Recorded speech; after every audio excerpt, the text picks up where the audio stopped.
Hello and welcome to Waffle-Free Storytelling. It's Tina Konstant here, and because all the waffle is at the end, we can jump right into today's story, which is called 9 Lives. It's about Giuseppe. He was immortal, you see. He couldn't remember the number of years he had lived. In fact, if anybody asked him, he estimated that perhaps his life to date stretched across 832 lifetimes, or close to that at least. As you can imagine, being immortal, Giuseppe grew careless with time. And he wasn't the only one. When these events took place, there were hundreds, there were thousands of immortals, all living every day like there was always another. Because for them there was. So Giuseppe and his friends would travel the world, they would eat and drink and be merrier than any mortal being dared. Where a mortal would spend one day lazing in the sun, Giuseppe and his friends would spend 30 years. Then they would spend 3 lifetimes getting drunk with the old witch famous for her home-brewed brandy. Then 2 lifetimes learning the banjo, because why not? Which led to 3 more lifetimes touring the bars and the taverns, the inns and the festivals that stretched the length and the breadth of the world.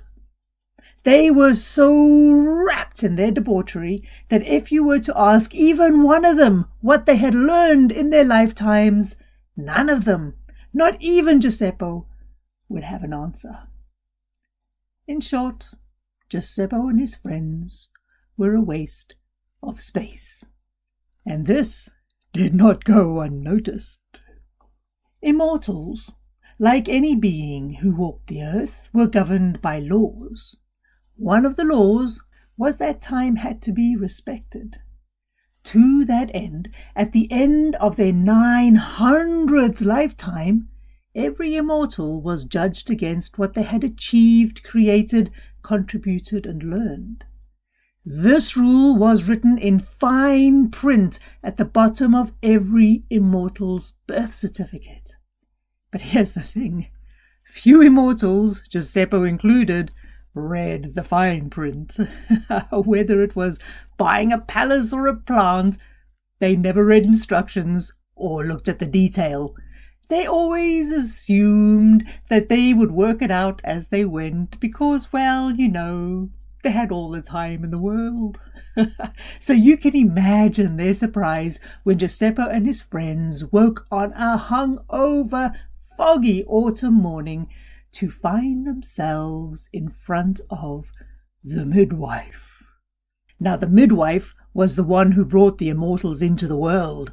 She was the one who weaned them, who cared for them, who taught them what they would learn and then sent them on their way. She was a woman with a firm face and strong opinions of right and wrong.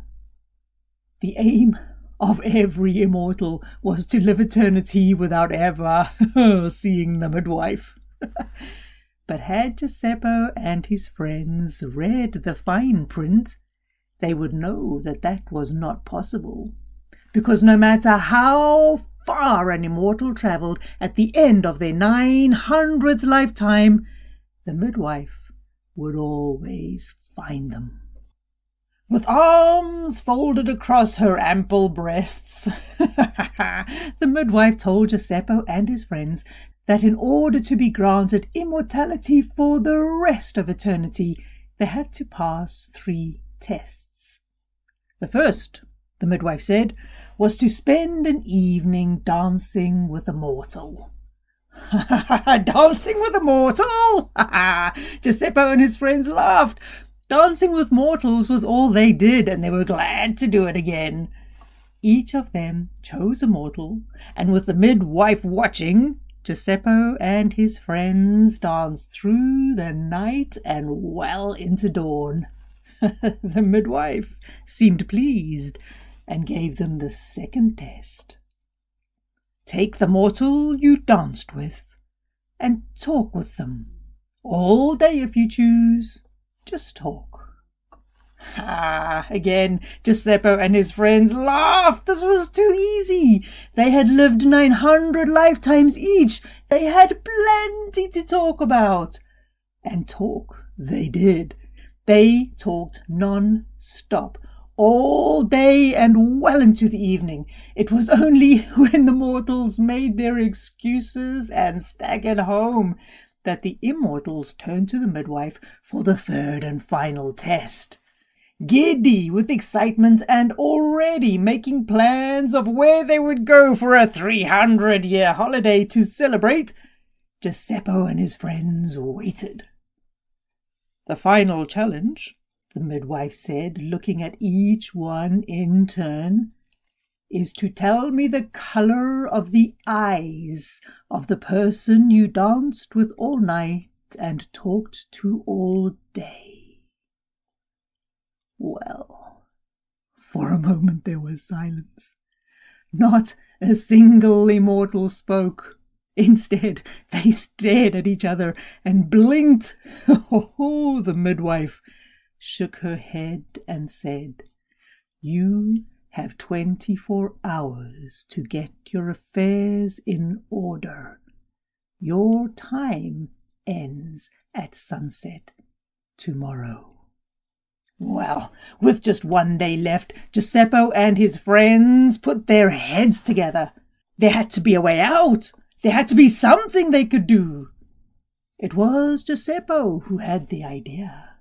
"The witch," he said. "We spent 3 lifetimes getting drunk at her kitchen table. There's bound to be something she can do to save us." With no other ideas, Giuseppe and his friends made their way to the witch's cottage, hidden in the thick of a dark, foggy forest. Out of breath and panicking just a little, they told her what had happened. For a while, the witch sat and thought. Then she said, "The midwife can only take you if she sees you. That's how it is. All you need is a disguise." Well, Giuseppe and his friends were overjoyed. "Brilliant," they said. "We'll take it." The witch chuckled. "There's a price," she warned. Without hesitation, the immortals emptied their pockets of every piece of gold, silver, and precious bauble they had. And with that, the witch pulled out a contract and handed it to each of them.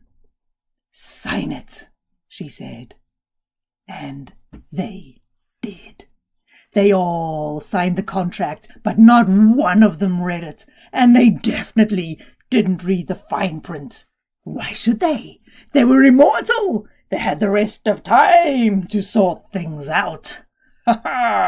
With the midwife striding up the forest path, the old witch took the signed contract.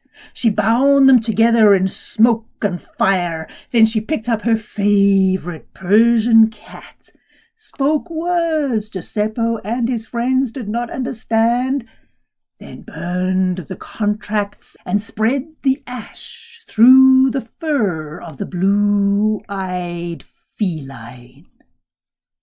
Giuseppe and his friends, to this day, don't know what happened.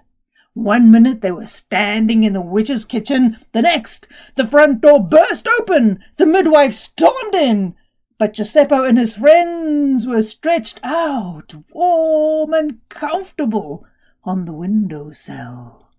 Giuseppe couldn't resist but to gaze at his reflection in the glass. Bright green eyes stared back at him.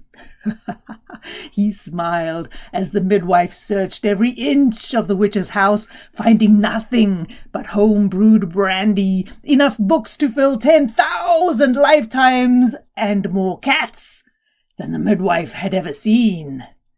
Knowing she had been tricked, but not sure how, the midwife finally left, vowing to hunt down Giuseppe and his friends until she found them and ended their days for good.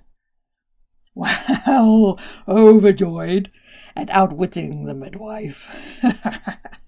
The immortals leapt off the doors, the bookshelves, the windowsills, the sofas, and they gathered in the kitchen where the witch was cooking a stew so thick with gravy that Giuseppo's mouth watered.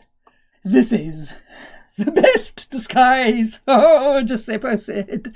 "Tell us how to transform at will, and we will be on our way." Hearing this, the witch laughed, and she said, "Giuseppe, you did not read the fine print." She stirred and tasted the stew. "The midwife will hunt you to the end of days, so you will transform. Every 9 lives you will change into a new cat." And with that, the old witch chased Giuseppe and his friends out into the night and vanished into the forest fog. To this day, the immortals who used to command all time con their way into old women's homes, searching for the witch who trapped them in the bodies of cats 9 lives at a time. You will know if you have such a cat, because in their fury and frustration, they will send the things you love crashing to the floor. They will scratch walls and rip fabric. They will dig claws into your flesh, and you will be grateful for it. Oh, they will lie in the sun. They will make you think you've won. Then they will turn their backs on you. And when you call, they will not come, because even now they still hide from the midwife, like all of their 9 lives depend on it, which of course they do.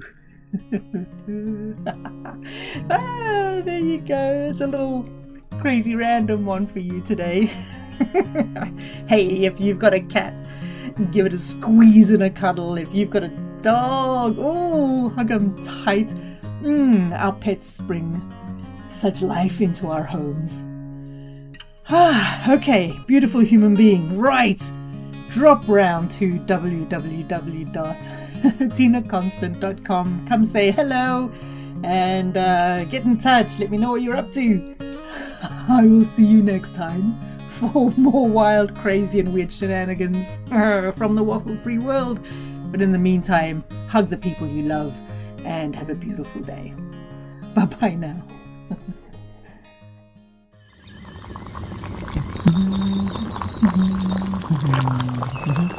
Hey. Let's later, Jack.